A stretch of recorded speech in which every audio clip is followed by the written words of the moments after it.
Hey, folks, coming up on Roland Martin Unfiltered for Thursday, May 9th, 2019. Florida passes a bill allowing teachers to be armed in the classroom. Isn't the focus about teaching students, not about teaching them how to shoot? We'll talk to a state legislator there who says this is a horrible idea. Also, a disturbing video out of Oklahoma. Hugo, Oklahoma police opened fire on a car. Folks, 96 shots. They shot 3 children, all 3 in the head. We'll tell you the latest on this story. It is a stunning story, virtually getting no attention. Yesterday, we showed you about the black woman in Billings, Montana, who was not taking any stuff from cops. She teaches a master class on how to deal with cops who come into your house uninvited. We have her right here on Roland Martin Unfiltered. Oh, I can't wait to have a conversation with her. Also, what the hell is wrong with Delta Airlines? They put out a poster that says, don't join the union and go buy a gaming console. We'll have that, break it down in our American Worker segment brought to you by AFS-CME. And also, a couple of crazy-ass white folks got fired. Oh, yeah. One for comparing that royal baby to a chimp. And then we'll tell you about it. Just again, crazy white folks doing what they do. Now, it's a couple of job openings. All right, folks, it's time to bring the funk. And Roland Martin Unfiltered. Let's go. He's got it. Whatever the biz, he's on it. Whatever it is, he's got the scoop, the fact, the find. And when it breaks, he's right on time and it's rolling. Best believe he's knowing. Putting it down from sports to news to politics. With entertainment just for kicks, he's rolling. It's on go, y'all.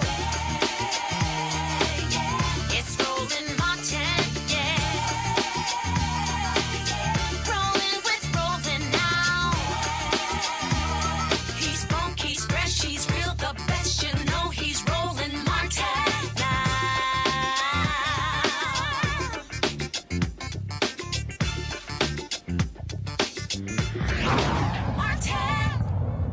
After a 2-day debate, Florida's House of Representatives, they have passed a bill that will permit teachers to carry guns in the classroom. It's already been approved by the Senate, and Governor Ron DeSantis signed it on Wednesday. All teachers are eligible to have a gun, even if they have a non-classroom role. Folks are saying this is one of the stupidest ideas. This is Donald Trump's way of saying that teachers should be able to defend themselves in the case of school shootings. Of course, he threw this idea out there. The NRA loved the idea. But State Representative Chevron Jones, a Democrat out of Florida, says it's pretty much an idiotic idea. Jones is right now on Roland Martin Unfiltered. Representative Jones, again, what was the logic of Republicans in the Florida legislature who thought that this somehow was a good idea? Good evening, Roland. It's good to be back on the show once again. But I don't know what the logic was behind it, considering the fact that last year, when the legislation was proposed, it was only proposed as an idea for non-instructional staff to carry weapons. And there was an option for districts to buy into it. This year, they moved and said that they want to allow teachers to be able to do it. Now, but mind you, there's no logic behind it. Donald Trump made it clear that this is something that was a good idea. Betsy DeVos said that this was something that was a good idea. But the Marjorie Stoneman Douglas Commission last year said that it was a bad idea. And then this year, they changed the idea of it when the chair of the committee, who is the chair of the Sheriff's Association, said that it was a good idea. But he had to convince the commission that it was a good idea. But Fred Gittenberg, who lost his daughter in Parkland, still opposed it on the committee to say that this wasn't a good idea to do it. And so this is the direction that they've gone in. Governor DeSantis has signed the bill as of yesterday, and here we are. All right, so what are the parameters? Are teachers literally allowed to have a gun holstered on their body walking around a classroom? So the first thing is that it's an option for the districts to actually sign into. That's one. But the second thing is we asked the question. There was a series of questions that came forth on the floor. The question was, does the gun have to be in a box? The bill sponsor's response was, it's up to the district. we did ask the question, well, does the what happens when the teacher needs to go out and to apprehend the active shooter? Does he or she leave the students and go out to apprehend the active shooter, or do she stay in the classroom? Her response was, it's up to the student. They gave no clear rules, no clear parameters of anything. Everything that they gave was, it's up to the district, allow the districts to create what the parameters look like with House Bill 7093. So you could literally have all kind of different rules where one district could say teachers can walk around in guns. Another one could say, hey, it has to be in a locked box. Another one could say that it could be on a shelf. That's sort of like idiotic that you would pass such a law and then just say, hey, districts, up to you. Now, here's the other deal. Yeah. Could the districts also say no guns? Yes. So so you have like Broward County and Miami-Dade County. Those districts have said that that they're not allowing teachers that have guns. They have given options. But Roland, but I would have everyone to know this, that they have tied the dollars of whether or not you join into the Guardian program with whether you get school safety dollars.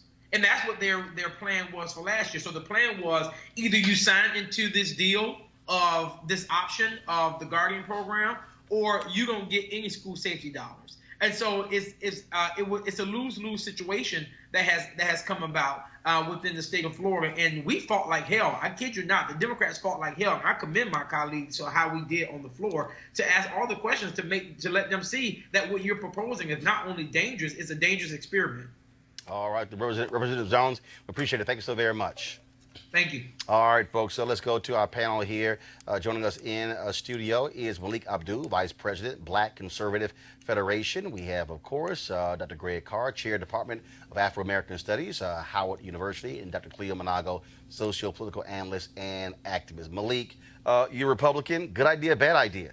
Well, I think I'm not totally opposed to it. What concerned me is the inconsistency in how and what you discussed as far as the parameters of it. I think that it's a good idea to have districts be able to decide, some of those things, but I can't imagine any district. It was good to hear, for instance, like Miami-Dade County, Broward County, they opted out of it, but then the other problem is, of course, as the representative said, is that being tied to dollars.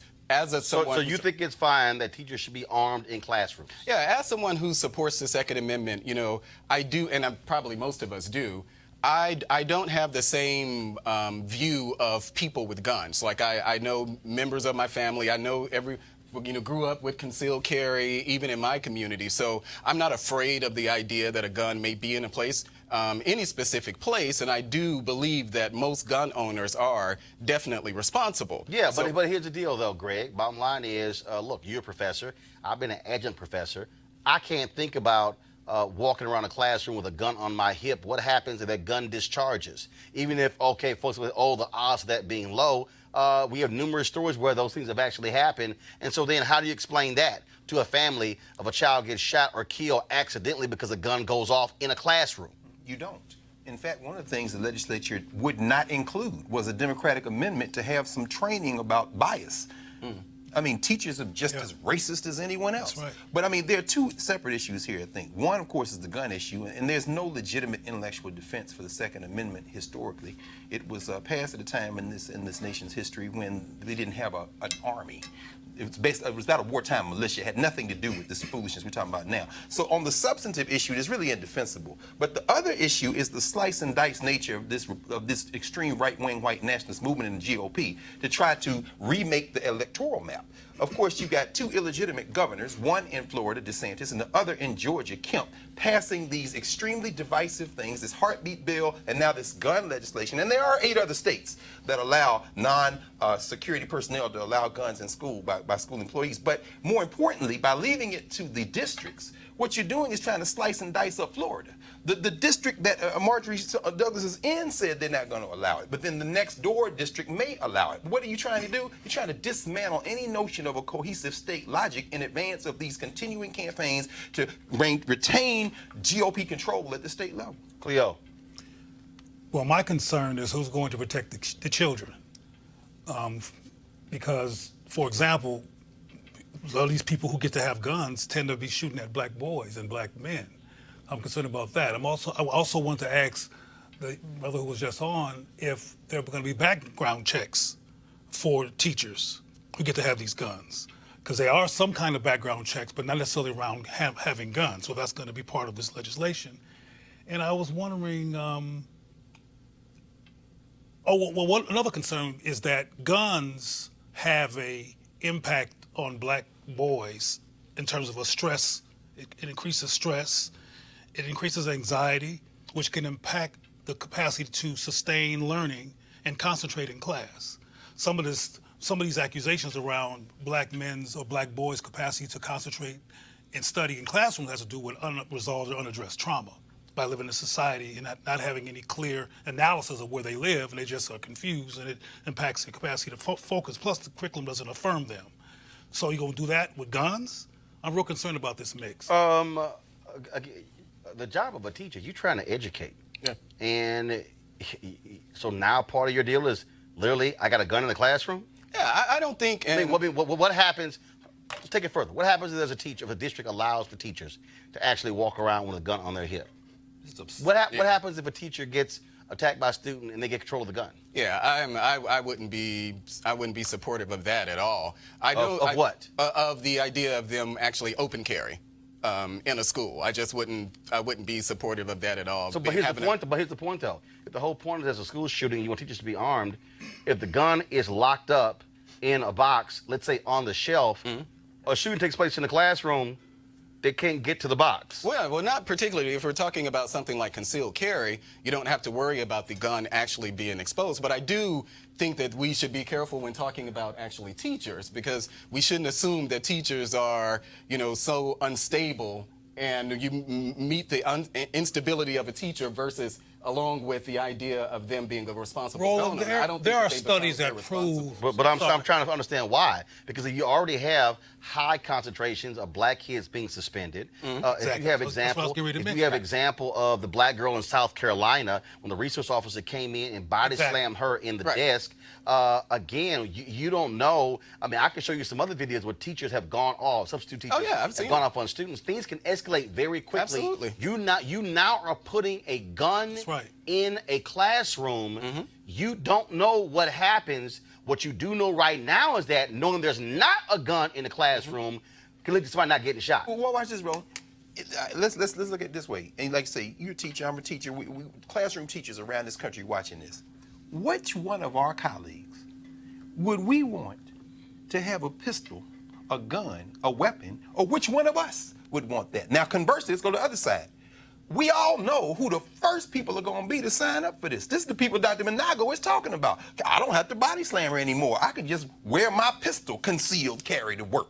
This will attract the same, absolutely. Yeah, the same type of people who are attracted to law enforcement, who are in the classroom, who probably should not be in the classroom, going to be the first one to sign up. Cleo, go ahead. You kind of address what I was going to address anyway, which is that, I'll just go to the scientific piece. There are scientific studies that show that black children are punished excessively, overpunished, and you already mentioned the YouTube and all the videos, and I'm concerned about being overshot now by the kind of people that Dr. Carr just described.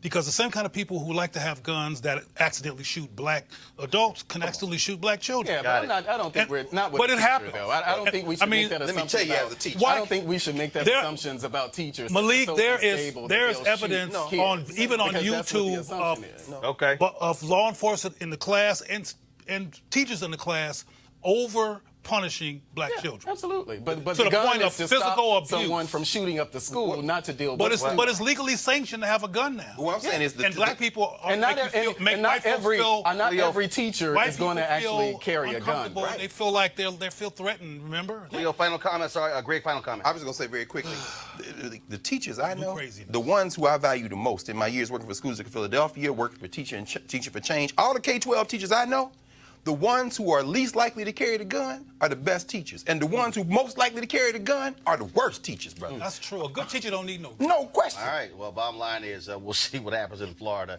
School districts do the right thing and say, hell no, no guns in these classrooms. Now, speaking of guns, 2 Hugo, Oklahoma police officers opened fire on a car with 4 children in the back seat. The cops claim they started shooting because the driver was attempting to run them over with his truck. Yeah, does the video show that? 3 of the 4 children were shot. The 4-year-old daughter was shot in the head and has a bullet in her brain. The 5-year-old has a skull fracture, and the 1-year-old baby has gunshot wounds on her face. This is a story that was done by Channel 4 KFOR out of Oklahoma. I want to go ahead and play this video for you. So check this out. Another officer-involved shooting. Yeah, this time 3 children were hit by bullets. 4-year-old daughter was shot in the head and she has a bullet in her brain, and my 2-year-old wasn't touched with any bullets. We told you about this as breaking news Friday at 6, and police say they were after a man inside a car there. They believe he'd robbed a pizza shop in Hugo, and that's where News 4's Emily Akins is tonight with the latest on this investigation.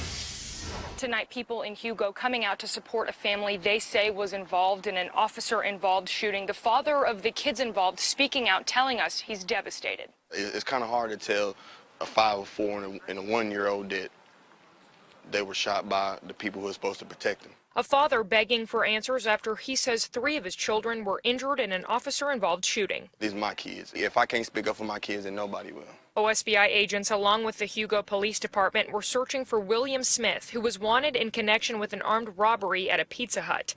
OSBI says he was parked at a food center in Hugo, and at some point when officers found him, shots were fired. 4 kids were in the car at the time, 3 of them hurt. A little girl and a little boy that young to be shot in the head and to still be able to get up and walk around and laugh and play with you and like it never really happened, but we know it happened. Protesters say they will not give up until they get the answers they feel they deserve. We're tired of seeing situations happen like this across the country, and we wanted answers. This is a major problem right here. This is not something that I won't let die down. I don't care if I'm 62 years old still trying to do this. In Hugo, Emily Akins, Oklahoma's News 4. And state agents say the children's mother was in a relationship with Smith. Prosecutors tell us the Hugo mayor and city manager told them they will work together to figure out why this happened. All right, folks, joining us right now is DeMario Solomon Simmons, civil rights attorney and lawyer for the family there. DeMario, okay, I'm just trying to understand. So they say he committed an armed robbery. Are the cops saying the guy was firing a gun at them? Why would you fire into a car not knowing who's in the car? Well, that's obviously a violation, Roland. Good to see you as always. Number one is make it really clear that the robbery that they alleged that Mr. Smith committed happened on April 11th. So the shooting happened on April 26th. That's 15 days apart. Wait. Are you telling us that it's not like there was a robbery, they got a call, and they pursued the car? Correct. That's exactly what I'm telling you. This was not they were not in pursuit of a fleeing felon or anything like that. This was a robbery that happened 2 weeks prior. This family was going on their way. They were going to get some food at a community center. The individual officers that were following them were actually plainclothes officers in an unmarked vehicle. The vehicle, according to the police themselves, that they followed them for several blocks. If they followed these individuals for several blocks, they could have clearly seen the children that were in the vehicle. And when my client, Olivia Hill, and her 4 children, who I represent, when they pulled into their parking space, she says she gets out of the vehicle. This individual walks up. She doesn't know who he is. He's not in police uniform, as I already stated. And the next thing she knows, they're shooting at the car, and they shoot over 25 times. So 1 second. So 1 second. So when they fire into the car, was the car moving or was it stationary? Our investigation, which is still ongoing, is that the car was stationary when they first started shooting into the car. And once they started shooting into the car moved. What we are trying to get out of the gunfire. Okay, so absolutely no idea what was going on. So when the plainclothes cop walks up to your client, does he identify himself? Or you're saying he has nothing showing him a cop? Is his badge present? Yeah, our investigation, there was no identification that they were law enforcement. We've talked to several witnesses who were on the scene. I've been to Hugo twice in the last 4 days. I've talked to people that were there when the shooting happened and people that were there shortly thereafter. And what they tell me, a totality of everyone I've spoken to, is that it appears that the car was being shot at while it was stationary, and that these individuals were in an unmarked vehicle. This vehicle did not have any identification as being law enforcement, and the two individuals, they were in plain clothes. The city said they did not have any type of body cam. We're told there's no dash cam. So all we can go on is what our clients and the witnesses are saying and what the police have said. And it looks like to me this was a unnecessary, unjustified bad shooting based on what I know right today. Wow, that is absolutely crazy. And again, what's the latest condition of the 3 children shot? Well, by the grace of God, they were not killed in the hail of gunfire, but they did sustain serious wounds. They were all 3 of the children that were shot had to be airlifted here to Tulsa, which is a 2.5-hour drive away. They were airlifted here and went into emergency surgery. They removed the bullet out of the brain of the 5-year-old young girl. She has a very large cut or wound on her head, which we don't know if that's going to ever really heal. Will she be disfigured for the rest of her life? She's on medication to keep the swelling of her brain down. And what the doctors are telling the family is that they have a very strong concern that she may have a lifetime issues with seizures. Obviously, we hope that doesn't happen. With the 3-year-old who was shot in the head, he still has a bullet or a fragment of a bullet in his head. It broke his skull or fractured his skull, and they were afraid to go in and try to remove the bullet because of the location of it. They thought it would be too risky. The 1-year-old who was shot in her right below her left eye, and it came out of her chin area. She's also recovering. She has a wound. It's very difficult to just look at these beautiful children and see that they have these type of injuries. They have nightmares. They're not eating. They're afraid to be alone. They're afraid to hear any type of sounds. And they all keep saying, are we going to get shot again? Why are we getting shot at? It's very, very sad. All right, Demario Solomon Simmons, certainly. Demario, I'm sorry. Keep us updated what's going on, and we'll, thoughts, prayers certainly go out to that mother as she's dealing with this tragedy. Appreciate it. I appreciate it, Roland. Thanks a lot. All right, folks. Talk about how we deal with cops. That really was the basis of this video, where this sister in Billings, Montana, just let these 2 cops know you just cannot roll up into my house and do whatever it is that you want to do. We showed the video yesterday, and so I want to show it again before I bring her on. And so this video has gone viral. It has, last I saw, about 2.5 to 3 million views just on Twitter alone. And so check this out.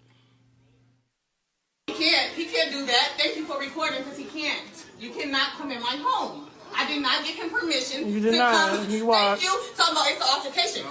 There was no altercation. I don't give a damn what you heard. I don't give a damn what you heard. You understand what I'm saying? No, because this is my home and this is my property, and I'm telling you to leave my home. That's what I'm telling you. For a step outside. There was no disturbance here. There wasn't. All right, folks. So then there were 2 videos that were shot. That was the first video. Okay, this was the second video that was shot by somebody else from a different position in the apartment. He heard us talking loud because I'm a loud ass bitch. That's why. That's why. I asked you to leave my home now. Excuse me. Thank you. Sorry, there's not a problem going on. I don't see why you First of all, stepping you in. can't just walk in my You know home. what I mean? Yeah. I understand what you say. You got I know my law. basically, but Kevin, this man is not. He's nobody. He is talking I don't as give a a responsible adult. I'm talking as the person who runs this house. That's what I'm saying. I don't give a fuck about what you talk about. Shut the fuck up. Now. You shut up. I don't care what he's talking about. This is my house. I pay these bills. You crazy? I your head coming up in my house? You must be crazy coming up in here. Sorry, talking about you heard something. You heard me talking. I talk loud and I'm aggressive. And guess what? You did not knock on my door. There's no weapons here. There's nothing going on here. And you are violating my rights, sweetheart. Right. Now, tell me that I'm fucking wrong. You can't, because I'm not wrong. You're violating my rights. You do not come up. Shut up! Shut your mouth! You do not come up in my house. You do not come in my home without my permission. Period. When I get called. I don't care what you got. Hey, I don't care. I don't care what you got. Because guess what? If I hadn't just came in the house and smoking a cigarette, this door would have been closed and your ass would have had to knock. You do not fucking come in my house without my permission. With your white ass, and I'm black, and I'm scared of you. So guess I don't care. Right. I don't want to hear it. That's I don't want to hear it. That's why you're screaming. I'm screaming because so I'm screaming because you're in my space. This is my home. This is where my kids live. How I know you wasn't coming up here with a fucking gun? Black people killer? How do I know that? I don't. So guess what? I'm aggressive. I'm being hostile, like you guys call us, because you done came up in my home. Go get my leash from downstairs now.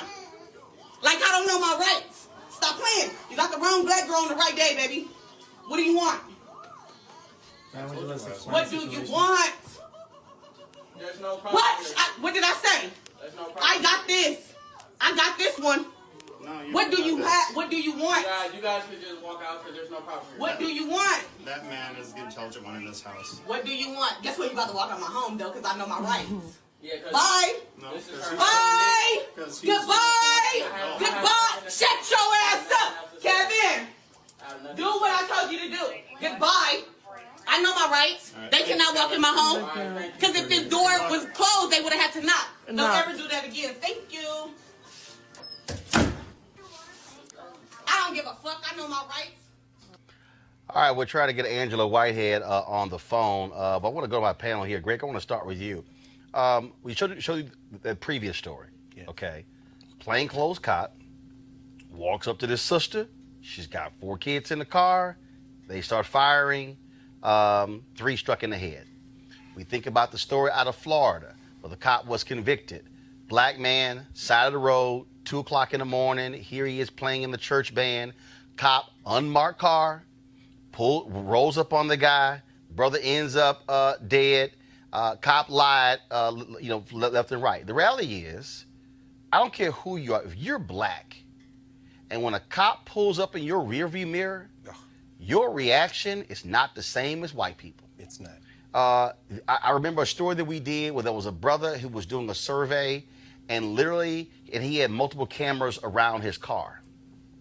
And the cop walks up, and gun is already unholstered, hands on his weapon. And the brother's going, "Why is your hand on your weapon?" And what he did not know is that the brother with his particular car had like 6 cameras on the car. And so he had all these different views. Black folks, our encounters with cops lead to death a lot faster than white folks. Absolutely. I mean, as we were watching that, we were talking, and I know Cleo got something to say about this, Dr. Monago. As a black man, every time you see those cops, man, and these guys in Montana were hunting. They were hunting. Clearly, they either traced that license plate or whatever, and they decided they're going to go after this, and they're going to empty this clip. But the point is, as you said, and there's a playbook. No, not Montana. That was Hugo, Oklahoma. I mean, Oklahoma. Right. Oklahoma. This was in Montana. This was Montana, okay. But thank you, the Oklahoma case. But there seems to be a playbook now. Go plain clothes, be aggressive, and get ready to empty your clip. Even when you announce yourself, Sandra Bland, Philando Castile, whip your weapon out. But as a black man, I'm looking at this, and she told that dude a couple of times, you back up, I know my rights. I'm thinking, we got to survive this. And that conflict in my spirit leads me finally to this. We just talked about the Second Amendment. Woe be the day in this country when we fully embrace that Second Amendment. When a cop knocks on the door, you see a rearview mirror, you unholster your gun. Like, boom. I'm not even about to have a conversation with a cop. I'm not saying that I would do that. My generation may not, but there's a coming generation that may embrace that Second Amendment so fully that they revoke it. Cleo, you had the brother Kevin who was in the apartment. And the cop says to her, she wasn't paying the bills here, that essentially he was the smart one in this household because he was trying to calm the situation. And the problem for who said he was the smart one? No, the cop did. Oh. No, the cop literally says to her face, he's the smart one in this house. I didn't hear that. Oh, yeah, I heard it. And the thing is, we have to always be calm. I mean, I can show you some videos of white folks losing it. Come on. But we have to always be calm because we're trained, look, make it home alive, whatever the hell. But when you black, you pissed off, and you ain't trying to be calm when you know it's wrong, like Sandra Bland, who knew She was pulled over for the wrong reason. That's right. She knew it was wrong, was recording the video, and the cop threw her in jail, and she ends up dying in jail. Well, I was thinking about Sandra Bland, but I have a nuanced perspective of this. When she was telling the male to be quiet, the male has another experience than what she has. It reminded me of when that young man in Baltimore was protesting and his mother started beating him. Yeah. Right. And telling him to shut up and scolded him, and then Oprah called her, of course, and praised her for that. And I feel like this young brother was fighting against somebody who was his prototype, another young male having been murdered and resisting and being punished publicly for that. So I understood the sister standing her ground and being upset about what happened, but a lot of thoughts happened. For example, if it wasn't filmed, she might have been killed. My goodness. You know, because I believe that's what happened to Trayvon. I think Trayvon was being followed, like, what the? That's right. What are you doing? That's exactly what happened. And why you following me? And then he tried to walk away and get away. And then the guy kept going, and he's like, what? You know, what's going on here? And he wound up dead. Right. So this is a mixed situation that is saved by the videotape in this instance, even though they had the power to get rid of everything they felt like, but they backed up. Maybe she was so intimidating, they decided not to do anything beyond what they were doing. But I hadn't heard about the part about that's the smart one. Hey, guys, just here. No, I want y'all to do that because somebody on YouTube said, I didn't hear either. I want y'all to play it in the control room. I want you to find that spot. And it's probably towards the end. And you'll hear the police officer literally say that he is the smart one in this place. So y'all, please keep that up for me. And let me know when it's ready, Malik. That was an uncomfortable thing for me to watch, particularly because I think of the many conversations that we have with our black men, black boys about how to engage with police. Yes. Fortunately, she made it out alive. But there are many instances where we don't make it out alive. So again, it was very uncomfortable for me to watch. She stood her ground. Definitely. It wasn't uncomfortable for me. Yeah, well, it was uncomfortable. Oh, I was happy as hell to see this sister cuss them out and let them know this is my damn apartment. Yeah, you can't just walk up in my apartment. And their rationale was they heard something. Yeah. No, she seemed. I don't know how. And here's how I understand. Even if the door is open, if you a cop, you have to be invited in. Yeah. Hello. Police here. Yeah, we know all of that. You just don't walk in the damn apartment. But my point is that that's an uncomfortable thing to watch. And what I would not want to happen, as bad as it may sound, is that that's the approach that we decide to take when we're engaging with police. Because it may not turn out that way. Like Roland is saying, though, and I want us all to understand, is that this is not even her response was not a planned response. Right. It was based on issues about Sandra being murdered, about Michael Brown being murdered, about Tamir Rice being murdered, about Amadou Diallo being murdered. This woman has all that going on in her mind. She called him a white police or something along those lines because that's how she saw him as a murderous predator.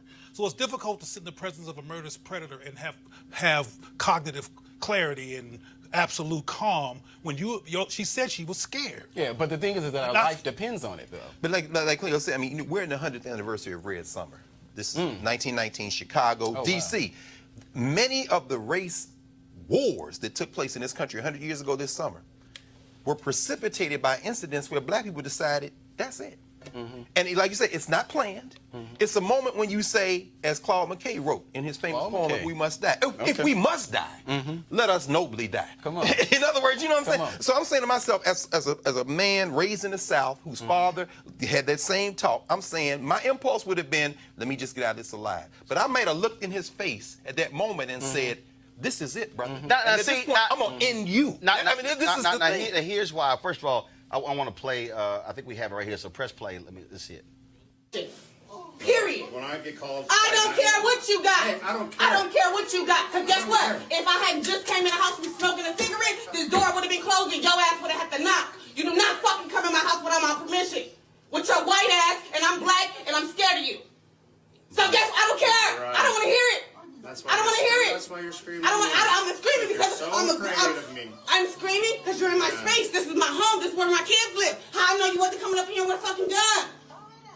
Black people killer? How do I know that? I don't. So guess what? I'm aggressive. I'm being hostile, like you guys call us, because you done came up in my home. Go get my leash from downstairs now. Like I don't know my rights. got the wrong black girl on the right day, baby. What do you want? What do you want? There's no problem. What did I say? There's no problem. I got this. I got this one.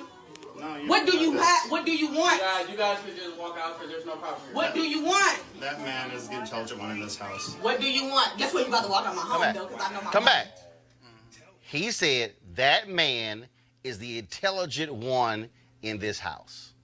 Now, see, all I can say is that might have been enough of a trigger for any one of us to say, oh, it's about that? And then maybe he jumps on the other side. And maybe instead of this Survivor video, and I agree with you, Cleo, had it not been filmed, this may have come out differently. Maybe we're talking about a race war in my... Or her getting thrown down, handcuffed, or whatever the hell. You name it. Now, hold up. I did find this video, so go to my iPad, please. This was a New Jersey woman. This took place. So go ahead and do this here. You're just here as the rider, right? No, I'm not. Okay. I'm here as a concerned citizen and friend of the mayor and been in Tenafly for 20 years. I take full responsibility for them. And what is the reason they were pulled over? The driver has all the information. He'll tell you. No. I need to know. No, you don't need to know. That is my business card. I am the commissioner of the Port Authority, and I'm heading up over 4,000 police officers. Okay? So, if there's a problem, I think I have... There's no problem. Well, I think there's a problem. It's an unregistered vehicle. Okay. Let's hear, why were they pulled over, first of all? Miss.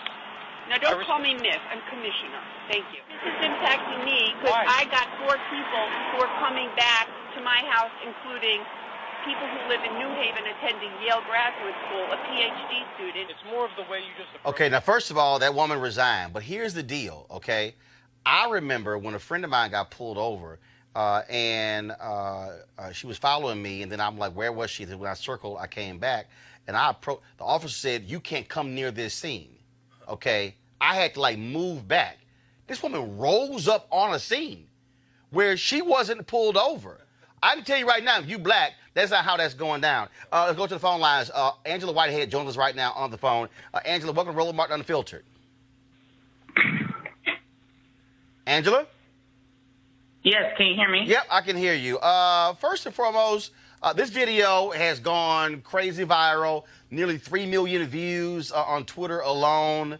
And what we see is that you said in the video that you had just come from smoking, and then the cops, they said they heard something and just walked into your apartment?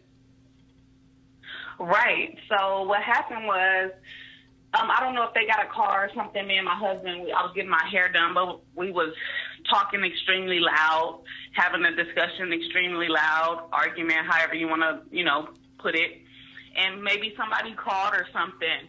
But what happened was he just walked into my home. I was outside smoking a cigarette, and then I walked in. I went to go sit down, and by the time I sat down, my hairdresser was like, somebody walking in your house. And I was like, what? Somebody walking in my house?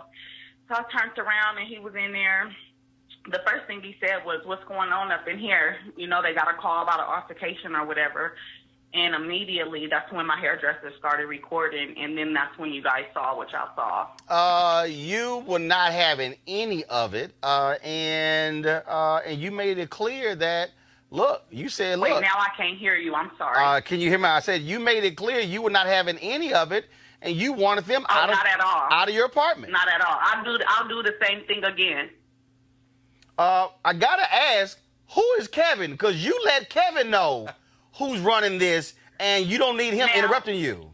He wants to speak too. Kevin is actually my husband. That's my husband. The fact of the matter is, and I said it on the Joe Madison show, I'm gonna say it on here. The intent was never for me to embarrass my husband. The intent was for him to shut the hell up because, like I said, we don't have to explain ourselves in our home. If we get put over, yes, we are going to be respectful. But when you come into my home, I don't owe you no explanation. So I don't care about what he was talking about. Now, Kevin, I love to talk to Kevin because it's very interesting because we were literally having that conversation with Cleo Managa was saying how black men and black women respond differently in that situation. Kevin, you there? Facts.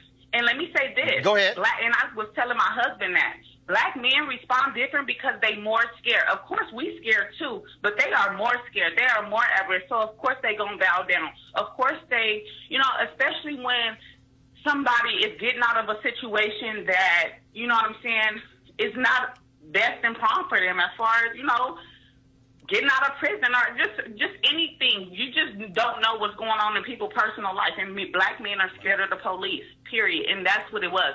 I'm not saying he was scared, but he was nervous and he didn't want no further altercation. So he was trying to tell them, that's what black men do. They want them to shut up and get off their face, so they tell them whatever they want to hear.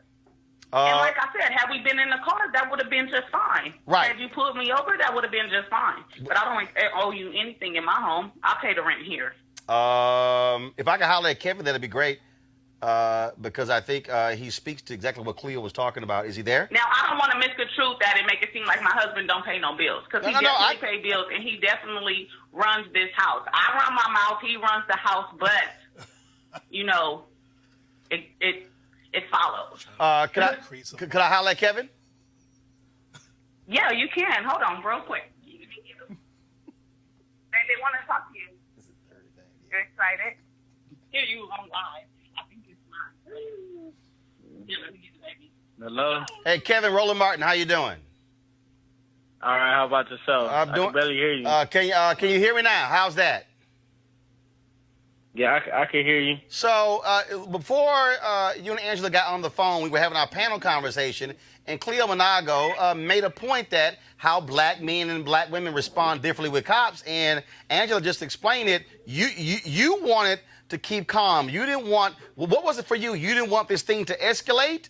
Is that why you took the same position you did, and she took a different position? Yeah, because I have to protect my wife at the end of the day, and I didn't want it to go to a certain situation. At the same time, she can speak up better than I can, so I just let her have the floor. And obviously, because again, when we played the video, she was making it perfectly clear to you she was handling this situation, and she was not happy those cops walked in. First of all, when they walked into the apartment, were you in the living room there? Were you stunned to see them walk in? Yeah, I was kind of stunned, but I was kind of stunned, I was just like, whoa, what's going on? Were you scared? And I looked up, and she was already there. And so, well, I appreciate it, Kevin. If I can speak to Angela, that'd be great. All right, here she is. Thank you. I wish you would have answered the argument. Angela, are you shocked at how this thing has gone viral? Because a lot of black folks, a lot of sisters and brothers saying that's a hero because they like how you took no stuff and how you handled the cops. I know, baby. Hello, I'm sorry. Yeah, I said, are you surprised how this video has gone viral and how a lot of brothers and sisters are applauding you because you did not take any stuff from these cops and you did not want them in your apartment? I know, and you know what they said? I really appreciate it. It's been like so much love, like everybody hitting me up with so much love. I mean, got a little bit of negative, but mostly not. I mean, I really appreciate it. Shoot, like that's just Angela, not on a regular day, but that's who I am. Well, you made it clear. No filter. You made it. Well, yeah, that's why you on Roland Martin Unfiltered. You made it clear in the video that you are aggressive and that's how you roll. And it's not like as many black folks in Billings, Montana.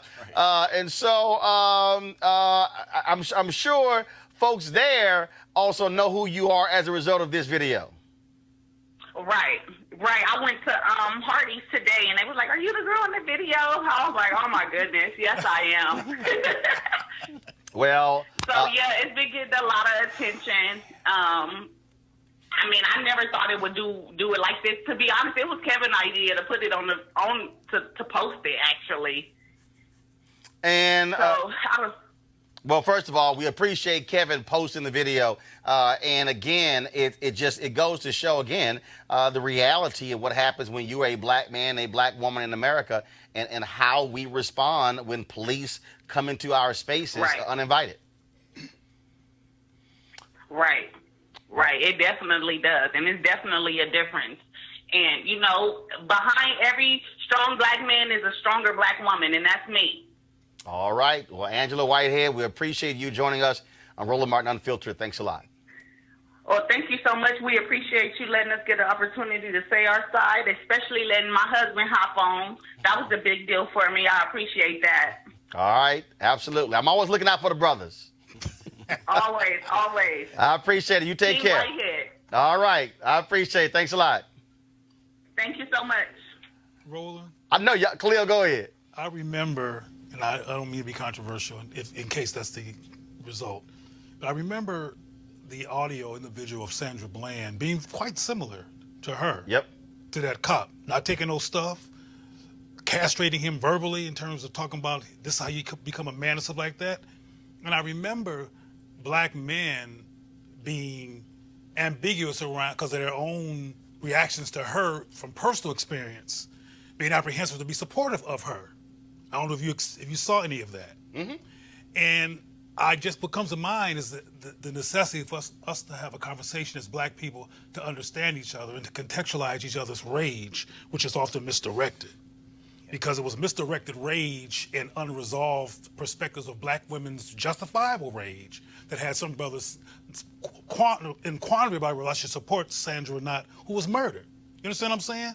And I imagine, I haven't read any of the mail in response to, or the Twitter in response to her yet, but I bet there's some brothers going, I don't know if I want to support her because she just castrated Kevin in front of the whole world. No. I mean, first of all, again, this is why I'm not saying that's my perspective. No, I got it. Go ahead. This is why people have to support Roland Martin Unfiltered. In addition to the fact that that's probably a commercial loop now. She is completely unfiltered. But this is the only place you're going to hear this nuanced conversation. That's right. Now, did you hear what Kevin said? He said, I have to protect my wife. Mm-hmm. See, when the thing went down, it was boom. First of all, you got networks going on. She's got her hair fixed. Her hairdresser's on the one, on the phone, the police coming up. But the man got caught completely off guard. You also heard her say, if it had been in the car, we could have handled it differently. And what you said, she said, I would have handled it differently. Listen, this is the important context. And I'm sure we've all been in this situation where we've been driving, or you see law enforcement or whatever, and black men always know where the police are. It could be 3 blocks back. I know this cat is on the left, right? And then in a car with a woman, I can't count the number of times this happened. And I said, I go to police. She'll look, don't look. Wow, because if this thing starts, right, I've got to finish it. Right. When you heard Kevin say, I've got to protect my wife, that's not fear. What that is, if these white boys come in here, now I got to die. Right. You know what I'm saying? So I guess what I'm saying is this is so complex. And again, depending upon the scenario, because I think back to 80. So this is 1987. My brother's a freshman at Texas A&M University, and he was in the gospel choir there, and they had come from a concert in Beaumont, and they were coming through Houston. They stopped by our house. So it was probably 4 or 6 cars. Okay, so they were parked on both sides of the street in front of our house. And so a police officer is coming down the street, jumps on his speaker, how they need to clear the street. Cars parked on both sides, and the car could have got through. And his whole deal was, for emergency vehicle to be able to come through. My dad had been drinking. I think we had something in our house, whatever. My dad was pissed. So, now mind you, my parents were co-founders of the Clinton Park Civic Club. So, we had relationships with the commander of the police who's over our neighborhood. My dad calls the station. And he says, I want to know who is the cop on patrol in our neighborhood right now. When they call, ask for the commander. Put him through. My dad explained what happened. My dad said, I want the cop to come back to my house so I can have a conversation with him. Come on. Now, my mama freaking out. Reginald, what are you doing? What are you doing? He's like, damn that. Right. He said, but I'm not going to have black college students, my goodness, going to college, coming from a gospel concert, and this cop wants to come in front of my house and make them move their cars. Yes. Commander said he's on the way. The commander did not mess with my parents because they were over the Civic Club. Shout out Reginald Martin. The cop comes to the house, young white boy. So cop steps into the house, and he all nervous and hand on the gun. My dad said, "Why is your hand on your gun? I'm the one who called your boss. You can relax." Now my dad's sitting here so he was drinking. That does sobered real. He went straight from had a good time to I'm about to get somebody's ass. And all y'all there watching. And I'm sitting there like, brother. Now, and again, I need black folks to understand what it means when you a black son watching a black father do this. Come on, brother. So I'm standing there, and I'm like, what the hell? Like, this Negro is crazy. I believe this Negro alone. And so he starts breaking down the cop. He said, now, you didn't have to sit here and come through here and jump on your speaker. He said, we're not going to be here long. Well, sir, we need to be able to, for if something happened in the ambulance. He said, no. He said, no, you were flexing your power. He sat there and schooled this young white cop. And the young white cop, I'm sure he was like, who the hell is this black man that I got called to come back to his house? Who do you think he is, a citizen? But the thing that was interesting was, again, the fear of my mama. Yes, sir. Yes, sir. Yes, sir. And the fearlessness of my daddy and my mama thinking, same way as Kevin, right? I don't want nothing to happen, nothing to escalate. Come on. And daddy was like, damn that. Damn that. This is about respect. That's right. Right here. And I'm going to teach this young cop, he's going to respect some black folks. That's right. That's right. And that's really what, so that whole exchange right there. Felt that. That's exactly what that was. Kevin, like, the hell, the cops in my house. I got to protect my wife. She going off. I'm trying to calm the situation down because I don't want one of these white cops to go off and strike her, throw up against the wall or whatever. Because to your point, yes, sir. Now I got to elevate. Now I got to, yeah, that's right. That was very powerful. Yeah, and it's a layered discussion for sure. I'm probably more on the Kevin side because if a cop came into my home, I'm pretty sure that I would try to do everything to de-escalate it. Again, fortunately, Angela and that family made it out alive. Fortunately, it was videotaped. But there are many instances where that does not happen. And again, I want to go back to, I hope that even though we have a right to express ourselves and, we're living in this country and we should have every right that everyone else has, the reality is different. And so I just hope that this does not spur people to react now, fortunately, that was in Montana. What happens in Montana may be different than what happens in Florida. Yeah, but see, or any of these other okay, places. all right, hold up, Malik. But this is where there comes a time and a point when you are black and you are tired of accommodating whiteness. Power. No, whiteness. Okay. Well, I'm about to expand this thing, okay? Because I'm about to expand this thing beyond cops. It reaches a point when you are black and you're tired of take the bass out your voice. That's right.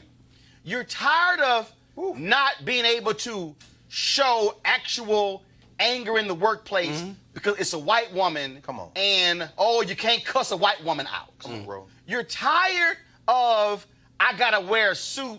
The story that I read, brothers who wear suits in New York and they carry the Wall Street Journal around. So if somebody white sees them with the Wall Street Journal, then they go, he's one of them or one of us. He's not a threat. That's right. There comes a time and a point where you are black. You are tired of accommodating whiteness. That's right. Where you're tired of making them feel good. And you're tired of having to pull yourself back and change your hair and change your dress and change your tone when, if you were white, Angela's reaction actually is natural. And I would go so far even to include today, man.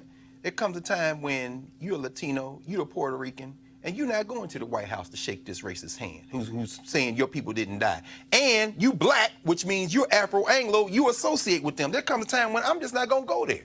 Because you know that if you go past that tripwire, brother, all bets are off. There are 800,000 people or so in Montana. Only a couple of thousand of them are people of African descent. And so, but there comes a time when you have to say, that's it. You sound like Martin Luther King, man. Remember that speech Dr. King said, when there comes a time Right. I mean, like for instance, because I'm gonna bring this thing because you mentioned the Boston Red Sox. Yeah. Here we go to my iPad. This is video from the White House feed. The Boston Red Sox. First of all, the White House couldn't even spell. They said Boston Red SOCKS and not SOX. But it was more like the Boston White Sox. Because here you have the manager who's Puerto Rican. The black ball players, Latino ball players saying, no, I'm not going. Yet 100% of the white ball players said, we're going to be there. Including the white Cuban, J.D. Martinez. I'm giving him to that. Right.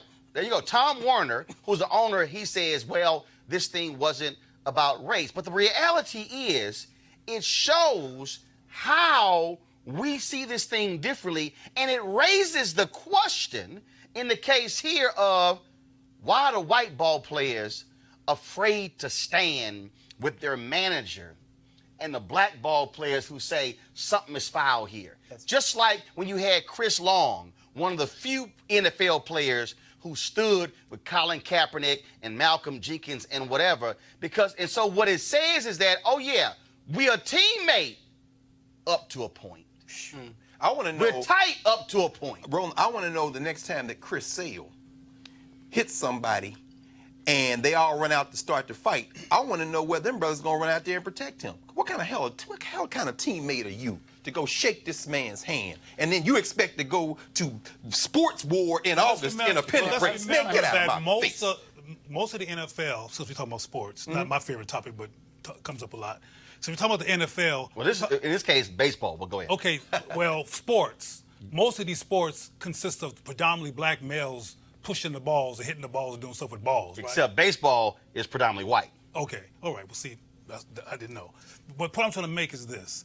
In the case of Kaepernick, most of the football players did not step up, right? Oh, yeah, it's very true. Most of the black period. players. And the point that came to my mind when you were talking, Roland, is that, and this is clear from my perspective in terms of how you've come out as somebody who's self-actualized, who has a critical analysis, who is clear about black phenomena and can also articulate it, deconstruct it, and articulate it. Most, from my studies in cross-country travels and engagements of black audiences, that's not the story. That's not everybody black's story. Oh, very true. There's not a black father who knows whoever that was. First of all, I scare black people. Well. No. Let's just be clear. Well, no. When I was at CNN, the Negroes at CNN. No doubt. Oh, no doubt. No, let me be real clear. Yes, sir. They were, and y'all know who y'all are. Unfiltered. Don't let me start doing roll call. Oh, no doubt. They would tell the black people, I don't know, Roland's radical. And it was a sister who was saying, she said, oh, you don't understand. That brother's taking arrows for your ass. You don't even run. No. How about you? He's fighting fights that's benefiting your behind, and you don't even know. Folks right now with primetime hosting jobs. Oh, yeah. That's right. Again, they eating because you took arrows. That's right. Look, I ain't even realized this. I never even realized this. But that was a sister who worked there. She told me, she said, Roland, she said, in fact, she said, prior to you, if you were black, the only way you got hired to be a commentator at any of these networks is you had to be like a Donna Brazile, who was a campaign manager. She said, Roland, your success at CNN literally opened the door for all of these non-traditional black folks to get hired at CNN, at Fox, at MSNBC. She said, they didn't exist before you. And I was like, whoa. But then she said, but your blackness, you did not put your blackness on the shelf to accommodate whiteness, she said, which made it possible for the folks to come in with braids. For the folks to come in with blackness. And so to your point, I'm talking to your point, when you to your point, somebody has to be willingness to be black and bold and beautiful and say, I can't accommodate whiteness anymore. I'ma do me. And I'ma take the stuff that comes with it, and I might not get the primetime show. I might not get the weekend show. But somebody has got to be able to say what needs to be said. And that's why, and that's what I'm saying. So there's a lot of black folks in corporate America, same way. They scared, but it requires a level of unapologetic blackness to say, no, I'm not doing it. Go ahead. And to have that transformation from disorientation and confusion around what to do to clarity, the teacher has to understand how to be in the position of a lack of clarity, to walk them into clarity. That's the point I want to make. That's it. And you also are right in that, for me, having a strong black father and a strong black mother, and I identify, and my mama sometimes get upset because she's like, yo, talk about your daddy, but there's a reason why I identify with that, because Dad's 72, just turned 72 April 25th. I identify with strong black maleness, and it ain't, come to me, and it ain't toxic masculinity, and it ain't hyper-masculine. No. What it is black maleness as unapologetic. That's right. That's Okay, right. now Roland. That's right. Most people who know me in my neck of the woods know that I'm unapologetic. That's right. Not a white accommodationist. No. And real clear that your story, though it wasn't at CNN, is quite similar to me in terms of affect. But what might be a difference is that, we haven't talked about this, that's why I say what might be. I have met tons of confused, disoriented, accommodating black people who, on the unconscious basis where their common sense was trying to get out, was hungry to be powerful, but thought assimilation was how you get power. And copying white people is copying power, so therefore you're powerful. But that's not true. But my point is that it was because I understood how to understand where they were that I was able to guide lots of people from confusion into clarity and self-love, instead of them being worried about, which is what they were worried about, Roland, is offending white people. Precisely. That is our concern. And I'm talking about babies and children, because they don't have a critical analysis. Your daddy and your mama, they did an example, whether it was direct or indirect, of you actually witnessing critical analysis, power, and not taking no stuff. Right. We, and I'm gonna close with this because this is so important. Go ahead. We have to start not getting mad at people for being clueless, because no one chooses to be clueless. It is a consequence of clueless guardianship. Not them saying, I'm going to be clueless on Thursday because I don't got anything else to do. They don't even know the language of power. Right. We have to teach them with respect, love, consideration, and methodology to go from that place to this place. And we have to understand, or let them know that we understand where they are. Greg, how they got and Malik, and we're going to close it out. Very quickly, in the spirit of what you said, Dr. Monago, let me put the Boston White Sox into their framework so everybody can analyze. Y'all heard Boston White Sox. Yeah, Boston White Sox. Okay, the last team to sign a black. Real White Sox is Chicago White Sox. Boston Red Sox. No question. But just so y'all know, he said Boston White Sox for a reason. The reason they were there today was not present. Those were those non-white ball players. The last team in white Major League Baseball to sign a black free agent in the 1990s, the team that hung their entire reputation as they lost for almost a century on their hero ball player, Ted Williams, whose mother was Mexican, who stood at the Hall of Fame induction and said, you got to let these Negro League ball players in. Why? Because Ted Williams was not white.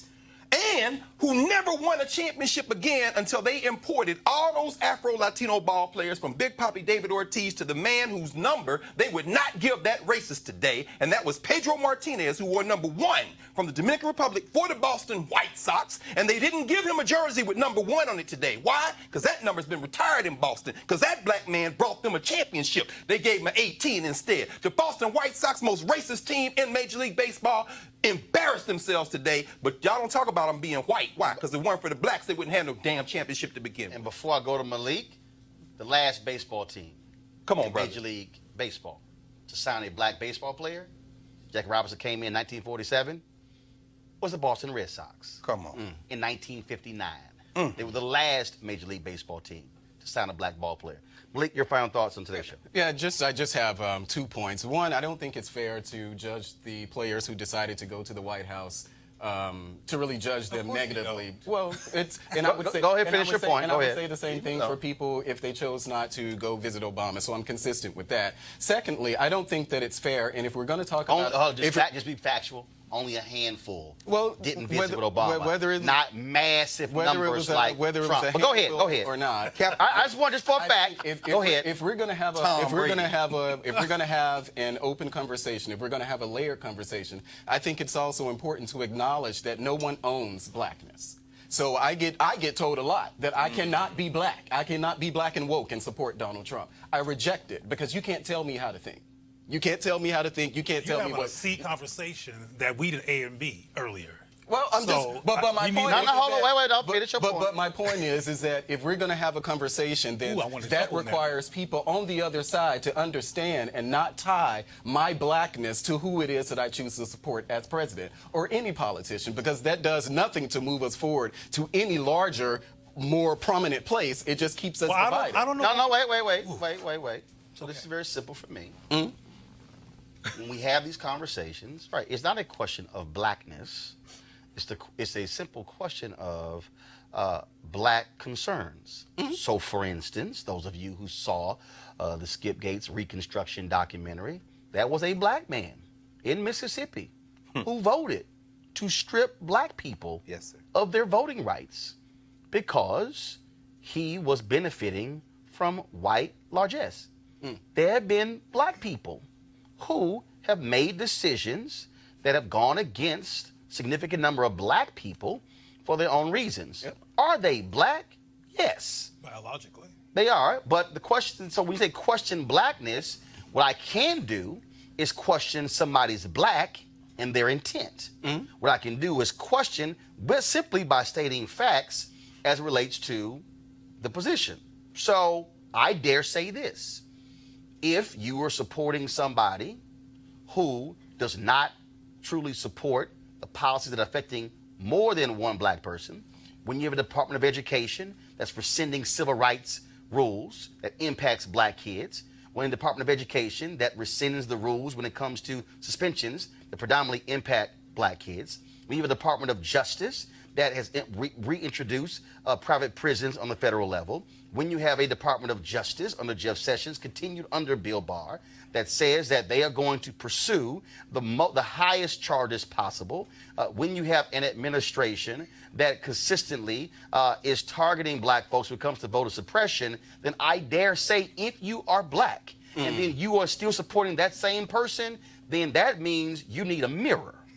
I'm not questioning your blackness. I'm questioning whether or not you fully see what this person is doing to black people. But it assumes that I can't think for myself. No, that's not what I said. But hold up, Malik. Nowhere in what I just said that you cannot think for yourself. Right. What I did say is that being black and supporting an individual who is doing all those things that I mentioned that has a negative effect on a significant number of black people requires a mirror. Can I ask Malik a question? Sure. And I'm gonna do this. I know we're over time, and so I'm gonna just go for 5 more minutes because I know I got folks who are being paid who got to go. I know it's good, but go ahead. We're going to do this some more because this is nuanced. During Trump's State of the Union, when did black people come up in visual and literal terms? I'm not sure. Did you see it? No, I didn't. You didn't watch the State of the Union? Okay. Well, that's too bad because you didn't see the point I'm going to make. Black people did not come up until he talked about felons. Yeah. But that's Let me finish. He did this whole thing. He paid tribute to soldiers who were in Germany and even people who were in Auschwitz and blah, blah, blah, blah. And black people were nowhere in very specific terms in that whole discussion until near the part of talking about felons. First troops into Auschwitz, by the way. I'm real clear about how Africans help. I'm personally clear about it. No, to your point. Yeah. Not a mention. But a lot of people don't know that point. That Africans. And he had an opportunity there to say that. But he wasn't interested because he's a white supremacist and Exactly. racist, which is part To your point. That's what I'm saying. and that's Go part ahead. of Roland's Go ahead. point too. To your point. So that, for example, along with everything that Roland mentioned, I figured that you probably saw the State of the Union because you're a fan of Trump, but you didn't. But the bottom line is the things they keep doing keep defacing, demoralizing, and destroying and negatively affecting black lives. So for a black person to support that sounds like I don't question people's blackness, I question their mental health. and their emotional state. I'm not go ahead. I'm not mentally. Malik, now, go see, ahead with your point. But There's no time to get into that. that goes back to my point. You just insulted me by saying that I have assuming that I have some type of mental deficiency, and I don't. I am able to walk and chew gum at the same time. The things that people complain about as far as this administration are things that they have complained about under any Republican administration. The idea that somehow Donald Trump or black people were more impartial with if you will, with the Republican Party. Why would that be the case? Why would the complaints be consistent across GOP administrations? Yeah, particularly what since does the that say? 1970s. Hold up, right. Exactly. If you just say it, and the complaints are consistent with any Republican president, yes. What does that say about the Republican Party and black people? Well, clearly there's a bad relationship between the two. There's almost, in a sense, a toxic relationship between the two. Black people support, I think, Republicans by about 9-1, at least as far as president. So when you have about 90 or so percent of black people support Republicans 1-9. Well, yeah, 1-9. Sorry. But when you talking about a situation where black people, 90+% black people during the presidential election cycles vote Republican, obviously there's a problem there. But what you shouldn't do is then say that those of us who actually are not part of that 90%, there's something inherently wrong with us for actually supporting that. That does nothing to move a conversation forward. It has nothing to move a conversation forward, and this is something that I hear all the time. I got 2 minutes, go. All the time for people who look like me. I have not called you mentally ill. But I support Donald Trump. Let me finish, but I gave an analysis. Yeah. What I'm apologizing for is a lack of time to back up and unlayer that analysis. Well, I disagree with your analysis because it's insulting. Because the words that came out of your mouth were insulting. And that's my point. We can go roll on the South Side on any day, and we can see what people like me deal with in my community. We can do that on any day of the week. I don't know what the point of that is. Well, the point is that somebody was just shot in my community. Y'all talking about Donald Trump. Actually, at the federal level. No, actually. Less than 2 minutes from my doorstep, somebody was shot on Saturday. And less than 5 minutes from my house, a 14-year-old kid was shot at Giant. Right. You want me to be angry with the Republican Party? Or not supportive of the Republican Party? Let me be real clear. Let me be real clear. First of all, one can be angry with those shootings. One can be angry with Hugo, Oklahoma. One can be angry with Billings, Montana, and one can be angry with Donald Trump, all at the very same time. I agree. The point is, this is very simple. What we are dealing with in America right now in 2019, on this day, May 9th, 2019, is the reality of whiteness. We're dealing with what has been the case for America for the last 400 years. This is called the Year of Return. In August, we will deal with the 21st odd Africans arriving in Virginia in 1619. We're dealing with the fact that America still has not come to grips with the issue of race. We're still dealing with the fact that whether we talk about police departments, political parties, whether we talk about what's happening in the business community, we're dealing with that. We're dealing with me coming here today looking about this unbelievable movie called Fast Color, which tells a story of 3 black women with superhero powers there to protect themselves, and yet Lionsgate, the company that put the film out, had all white male marketers who said, we have no idea how to market this film to an audience. The movie was about 3 black women who are superheroes. That's an easy marketing job. And you might ask yourself, I'm not understanding. Lionsgate, yes, the same company that owns Stars that puts out Power. Lionsgate, the same company that actually distributed Tyler Perry films. The same company that somehow knows how to reach black people but could not figure out how a movie directed by a white woman starring Gugu Mbatha Raw and Lorraine Toussaint, they somehow couldn't figure out how to market the film. The movie was in 25 theaters in April, did $60,000 in revenue, got a huge score, 70 plus on Cinema Plus, and also Rotten Tomatoes, and 89% on Google. And they couldn't figure out in 2019 how to market it to black people. And this is after Black Panther. I'm laying all of this out for you is because we're still dealing with whiteness in America. And that notion of whiteness, that notion of superiority, that notion goes back to what I said earlier, how we have to change who we are and what we are to make them feel good, which is why when we discuss the issue of race, we have to say, hasn't things gotten so much better? Because we have to make them feel better. All I'm saying, y'all, is y'all out there, and I've been seeing y'all post, and some of y'all like, oh man, We also need this to go longer, which is why you got to support it. There it is. No, there it is. Because, no, let me help y'all. There it is. Because Come on, bro. You can't tell me that if Roland Martin was white and created this show, you would not have folks lining up, throwing major dollars at it. That's right. If I was attracting 6 to 10 million largely white viewers. Come on now. This goes to the valuation in America. That's right. Which is why the white woman who was killed in Minnesota, her family got $20 million. And you can't show me a single case where African Americans been gunned down by a cop and they got $20 million. That's right. Philando Castile's mom didn't get $20 million. No. Sandra Bland's family didn't. I'm connecting all of these dots because what I'm trying to get you to understand is that the value of blackness is not as high in the eyes of white America. It was when we were on the slave block. But the value is not the same, which means that for Angela Whitehead, what she was saying is, my house, I value my space. Sandra Bland was, I value my space. My dad was saying, I value my son and my space. And I'm trying to get y'all to understand that we have to value our space in order for us to change the paradigm and to have a real shift. That's it for today. If you want to support Roland Martin Unfiltered, go to RolandMartinUnfiltered.com. Join our Bring the Funk fan club. And if you needed any other reason to understand why you must support this, all you got to do is watch this restream and look at the last 1 hour and 19 minutes. Holla.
You want to check out Roland Martin Unfiltered? YouTube.com/Roland S. Martin. And subscribe to our YouTube channel. There's only one daily digital show out here that keeps it black and keep it real. It's Roland Martin Unfiltered. See that name right there? Roland Martin Unfiltered. Like, share, and subscribe to our YouTube channel. That's YouTube.com/Roland S. Martin. And don't forget to turn on your notifications so when we go live, you'll know it. Hey fam, want to check out Roland Martin Unfiltered, the blackest show on all of digital, cable, and broadcast. Check out our audio podcast. There's only one daily digital show out here that keeps it black and keep it real. It's Roland Martin Unfiltered. Press play. You want to support Roland Martin Unfiltered? Be sure to join our Bring the Funk fan club. Every dollar that you give to us supports our daily digital show. There's only one daily digital show out here that keeps it black and keep it real. As Roland Martin Unfiltered. Support the Roland Martin Unfiltered daily digital show by going to RolandMartinUnfiltered.com. Our goal is to get 20,000 of our fans contributing $50 each for the whole year. You can make this possible. RolandMartinUnfiltered.com.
Hey fam, want to check out Roland Martin Unfiltered, the blackest show on all of digital, cable, and broadcast. Check out our audio podcast.